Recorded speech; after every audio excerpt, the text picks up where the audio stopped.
Hi parents. தடுப்பூசி பற்றி நிறைய பேர் கேட்டிருந்தீங்க. ஸோ அது வந்து நம்ம கொஞ்சம் ப்ரீஃபாக பார்த்துக்கலாமா? எப்படின்னா உங்களுக்கு மெஜாரிட்டி 80 to 90% இப்போ எப்படின்னா எல்லாமே கவர்மெண்ட்டில் தான் போட்டுக்கிறீங்க, தப்பு இல்லை. அவங்களும் வந்து மெஜாரிட்டி வேக்சின்ஸ் கவர் பண்ணிடுறாங்க.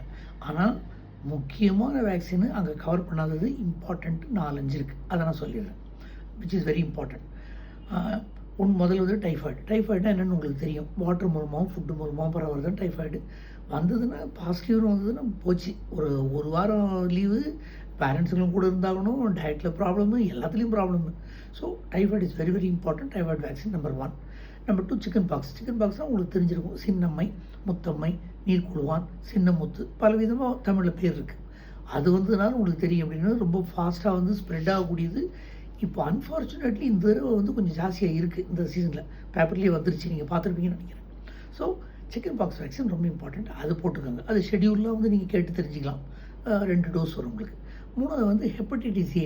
இந்த ஹெப்படைட்டிஸ் ஏன்னா என்ன?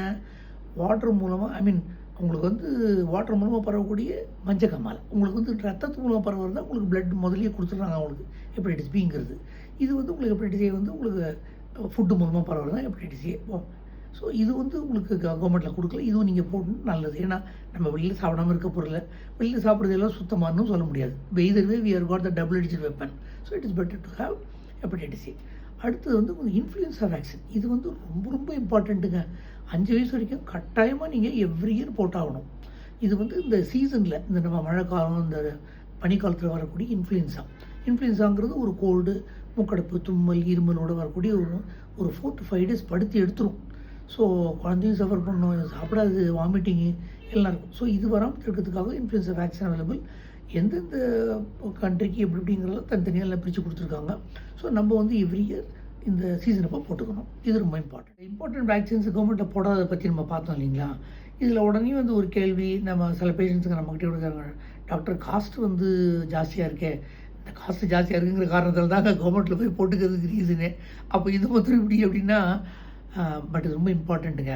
எல்லா வியாதியை பற்றி நான் உங்களுக்கு சொல்லிட்டேன். நீங்கள் ஸ்பேஸ் பண்ணிக்கோங்க. எல்லாத்தையும் சேர்த்து ஒரே தடவை போடணும், 2 கம்பைண்டாக போடணும் அப்படிலாம் ஒன்றும் கட்டாயம் கிடையாது. மந்த்லி ஒன்ஸ் வச்சுக்கோங்க. இல்லை உங்களுக்கு எந்த கேப்பில் வந்து உங்களுக்கு ரொம்ப கன்வீனியண்ட்டாக இருக்கோ அது பிளான் பண்ணி போட்டுக்கோங்க. ஆனால் போட்டுக்கோங்க.